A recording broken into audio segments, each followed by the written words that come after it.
अब एक तीसरा कंसेप्ट मैं आपको देता हूँ। इस तरह के करीब 11 कंसेप्ट मेरी किताब में है। तीसरा कंसेप्ट ये है कि प्राणायाम के ऑब्जेक्टिव्स क्या है। आप देखेंगे कि ऊपर के 3 तो मैंने छोटे छोटे अक्षरों में लिखे हैं, क्योंकि इनके बारे में सभी लोग चर्चा करते ही हैं। चित्त को शांत करने के लिए प्राणायाम, चले वाते चलम चित्तम निश्चले निश्चलम भवेत्। दूसरा, उद्वेलित अवस्था को शांत करना है, उसके लिए प्राणायाम। चित्त की अवस्था शांत होने पे आपकी हार्ट रेट कम होती है, आपका बीपी कम होता है। और तीसरी चीज जो है कि इससे पैरासिम्पैथेटिक सिस्टम जो है वो मजबूत होता है और सिंपैथेटिक सिस्टम की एक्टिविटी कंट्रोल होती है। तो इसे हम ज्यादा डिटेल में नहीं लेंगे, लेकिन जो चौथी चीज है उसे मैंने बड़े बड़े अक्षरों में लिखा है। उसका कारण क्या है कि एक ये नई जानकारी मिली है। पिछले कई वर्षों में एक छोटा सा यंत्र सब लोगों को हाथ में मिल गया है और जिसका नाम है पल्स ऑक्सीमीटर।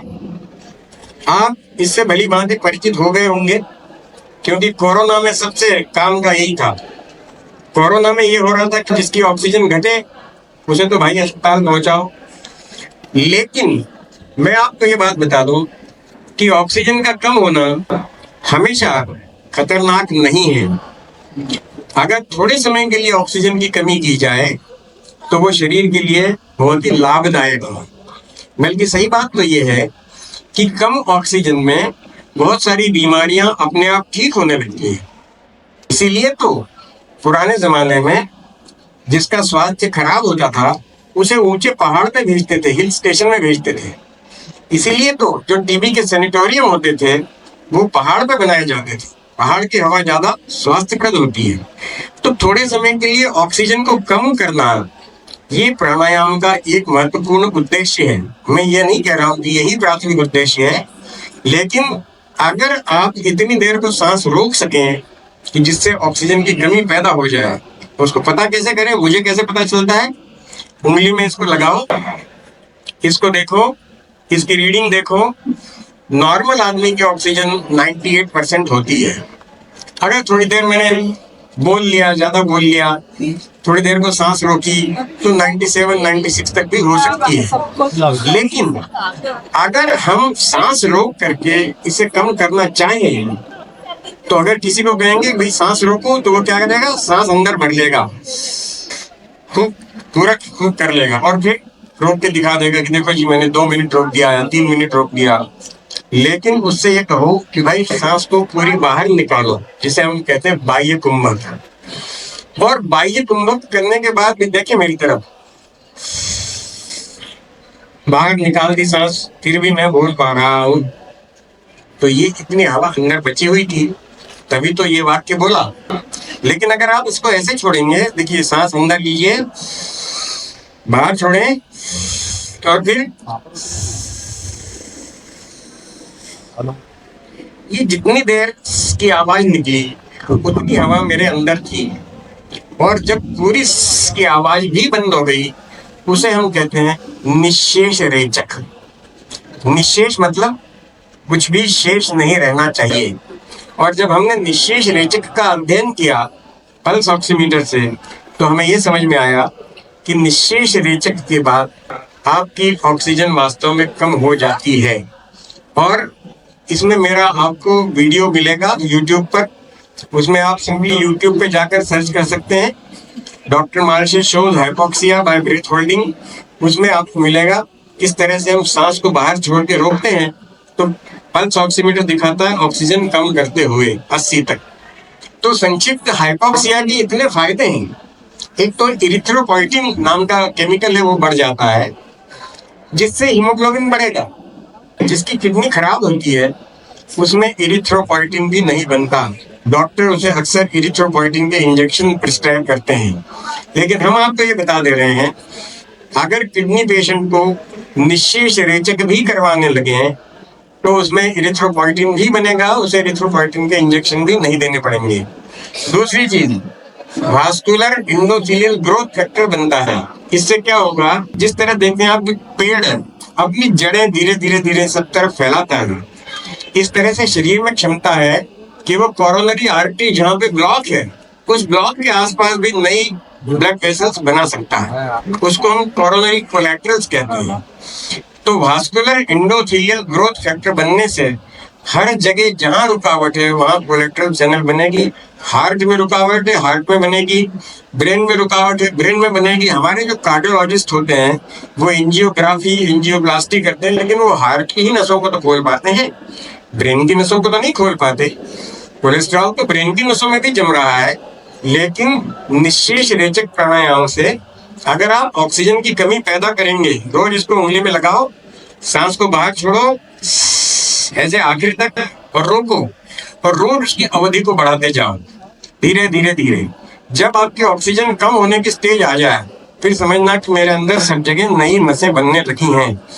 हमने इरेक्टाइल डिस्फंक्शन में इसका भरपूर लाभ होते हुए देखा है। हमने किसी को एंजियोग्राफी के बाद ये नहीं कहा कि तुम बाईपास करवाओ, एंजियोप्लास्टी करवाओ। अगर आपकी नैरोइंग है 3 महीने लगेंगे, हम ठीक कर सकते हैं बिना ऑपरेशन के, बिना एंजियोप्लास्टी के। तीसरी चीज, जिसको एंजाइना है, निःशेष रेचक से ऑक्सीजन कम करने पे एंजाइना में तुरंत लाभ होगा। कोरोनरी वासोडायलेटेशन अच्छा होता है, इरेक्टाइल फंक्शन सुधरना उसकी एक निशानी है। पुरुषों को ये समझाता हूँ कि जैसे ही आपका इरेक्टाइल फंक्शन सुधरने लगे तो समझ लेना कि हार्ट की भी नसें खुल गई।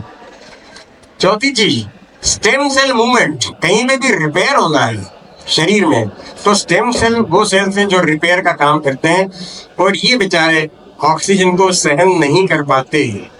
आपकी जानकारी के लिए बता दूं कि जब हम माँ के गर्भ में होते हैं तो हमें बहुत कम ऑक्सीजन मिल रही होती है, इतनी कम ऑक्सीजन जितनी कि एवरेस्ट पे होती है। एवरेस्ट पे तो बिना ऑक्सीजन मास्क के हम जा ही नहीं सकते, लेकिन जब हम माँ के गर्भ में होते हैं और हमें इतनी कम ऑक्सीजन मिलती है तब हमारे सारे ऑर्गन्स का डेवलपमेंट होता है, सभी का विकास होता है। एक अकेले सेल से हमारा ब्रेन भी बनता है, हमारा लिवर भी, हमारी किडनी भी, हमारी आंख का कॉर्निया भी। तो ये तरह तरह के सेल्स जो बनते हैं तो वो स्टेम सेल में वो ताकत रहती है। और ये स्टेम सेल बच्चे का जो प्लेसेंटा होता है तो उसका जो ब्लड वेसल्स है उसमें से सिरिंज में से अगर आप ब्लड लें उस समय जन्म के समय उसमें बहुत सारे स्टेम सेल्स पाए जाते हैं। बाद में क्या हो जाता है, बाद में जब हवा की ऑक्सीजन फेफड़ों में जाने लगती है, बच्चा सांस लेता है, इतनी सारी ऑक्सीजन अंदर चली जाती है कि स्टेम सेल्स जाके छुप जाते हैं, बोन मैरो में छुप जाते हैं और वो ब्लड में नहीं पाए जाते। फिर अगर आपके घुटने में दर्द हो रहा है, कार्टिलेज घिस रहा है, वहां नया कार्टिलेज बनाने की जरूरत है। वो स्टेम सेल को पुकार रहा है कि आओ घुटनों में जाओ और ये मेरे कार्टिलेज को रिपेयर करो, लेकिन वो वहां तक पहुंचे कैसे? अगर बाहर कर्फ्यू लगा है तो आप डबल रोटी और मक्खन भी खरीदने नहीं जा पाएंगे।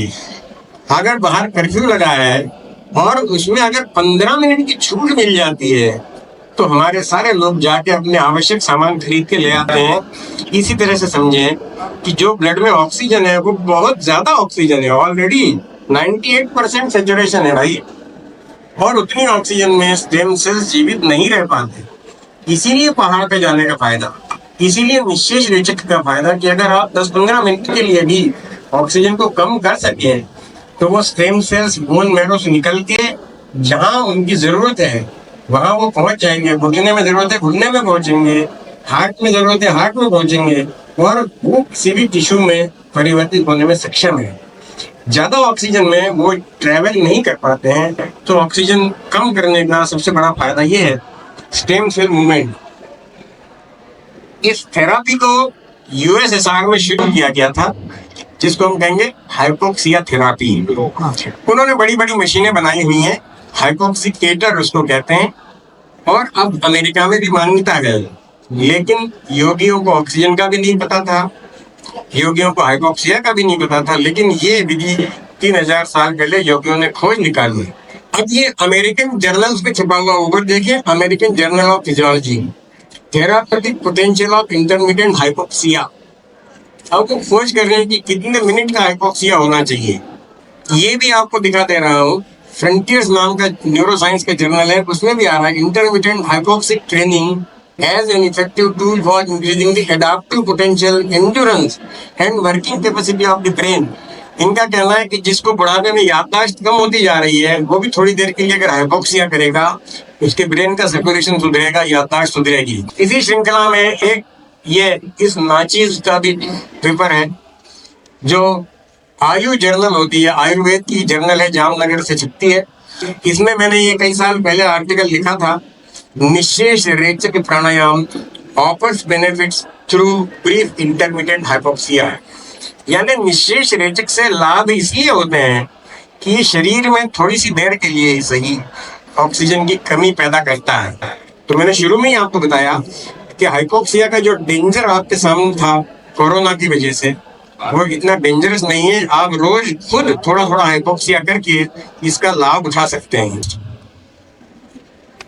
ये उसका श्लोक है, यस्मिन यस्मिन यदा देशे रुजा बाधा प्रजायते तस्मिन देशे स्थितम वायु मनसा परिचिंतयेत। जैसे किसी को कंधे में दर्द है तो कंधे का चिंतन करके उसको मन में पहले सोच लें, उसके बाद क्या करें, एक चित्तेन तद्ध्यात्वा पूरयेत पूरकेण। अगर माइंड को यहाँ रखेंगे फिर सांस अंदर खींचेंगे तो वो कहते हैं कि यहाँ की रुकी हुई वायु यहाँ आ जाएगी। और फिर आखिर में क्या लिखा है, निशेष रेचकम कुर्यात् यथाशक्त्या प्रयत्नतः। इसमें मैं यथाशक्ति जो शब्द है इसकी थोड़ी सी व्याख्या आपको कर देना चाहता हूँ। यथाशक्त्या का मतलब ये नहीं है कि आराम आराम से जितना दे सको कर दो, ऐसा नहीं है। यथाशक्त्या का मतलब ये है कि जितनी ताकत है पूरी लगा दो, पूरी लगा दो। ये सोचो कि चाहे मेरी जान निकल जाए लेकिन मैं सांस छोड़ के ही रहूंगा और सांस लूंगा नहीं, तब जा करके थोड़ा सा हाइपोक्सिया होता है। और ये पहले ही दिन मत करने बैठना, धीरे धीरे जाना। बिकॉज योग में ये भी कहा है कि यथा शिव हो विजो व्याघ्रो भवेद वश्य शनै शनै। अगर प्राण को कंट्रोल करना है, इतना कंट्रोल करना है कि पल्स ऑक्सीमीटर में हाइपोक्सिया दिखने लगे तो धीरे धीरे बढ़े। लेकिन जिस दिन आपका हाइपोक्सिया होगा वो तभी होगा जब आप पूरी शक्ति लगा देंगे। यथाशक्ति का मतलब पूरी ताकत लगा देना, जरा सा भी बचाना नहीं, तब हाइपोक्सिया होता है। तो निश्चित रेचक का फिजियोलॉजिकल प्रिंसिपल क्या है कि फेफड़ों को हमने खाली कर दिया, बिल्कुल वहां पे एयर ही नहीं है। वो एयर है जो बाहर निकलने वाली ही नहीं थी, ट्रेकिया में भरी हुई है, ब्रोंकाई में भरी हुई है, लेकिन जो एल्वियोलाई है वो एल्वियोलाई पूरे के पूरे हमने खाली कर दिए। तो जो भी ब्लड फेफड़ों में जाता है वो खाली हाथ लौटता है, उसे ऑक्सीजन मिलती नहीं, तो जैसा गया वैसे ही लौटता है। खाली हाथ आए थे खाली हाथ जाएंगे, ऐसा कहता है ब्लड, और वो बिना ऑक्सीजन के लौट आता है। तब जाकर के ब्लड में ऑक्सीजन की कमी पैदा होती है। ये जितनी देर ज्यादा आप मेंटेन रखेंगे निश्चेष रेचक, उतना ही सफल ये होगा। इस प्रोसेस को आसान बनाने के लिए जो हमने आपको बताया कि ऑस्ट्रेलिया में, अमेरिका में 10 लाख रुपए के हाइपोक्सिकेटर बेचे जा रहे हैं, तो यहाँ मैं ये भी जानकारी दे दूं, एक प्रसिद्ध स्विमर, आपने नाम सुना होगा उसका, माइकल फेल्प्स, जिसको इससे पिछले ओलंपिक में लगातार 8 मेडल मिले। 100 मीटर में गोल्ड मेडल, 400 मीटर में गोल्ड मेडल, डाइविंग में गोल्ड मेडल। अरे भाई ये क्या पीता है? उसका रहस्य ये है कि वो अपने मच्छरदानी के बराबर उसने एक कांच का केबिन बना रखा है, एल्यूमिनियम और कांच का केबिन पलंग के ऊपर। उसके अंदर वो ऑक्सीजन कम करके रखता है, वो पूरी रात उसी में सोता है। इसलिए उसमें एक क्षमता है कि कम ऑक्सीजन में उसका सिस्टम बहुत बढ़िया काम करता है। और वो पानी के अंदर गोता खाएगा तो सीधा जाकर के स्विमिंग पूल में उस पार निकलता है। इस तरह से उसे मेडल मिल जाते हैं। इसी प्रक्रिया को बहुत ही सिंपल बनाने के लिए हमने ये बना दिया है। इसका नाम आप रख सकते हैं हैंड हेल्ड हाइपोक्सीमीटर। और इसमें क्या करना है, इसमें व्यक्ति को सांस लेनी है, सांस छोड़नी, बस। यहाँ पर एक माउथपीस अटैच हो जाता है। ये माउथपीस आप बार बार धो के इस्तेमाल कर सकते हैं। इसको पहले भर देते हैं और भर देने के बाद इसी में से सांस लेंगे और इसी में छोड़ेंगे। देखिए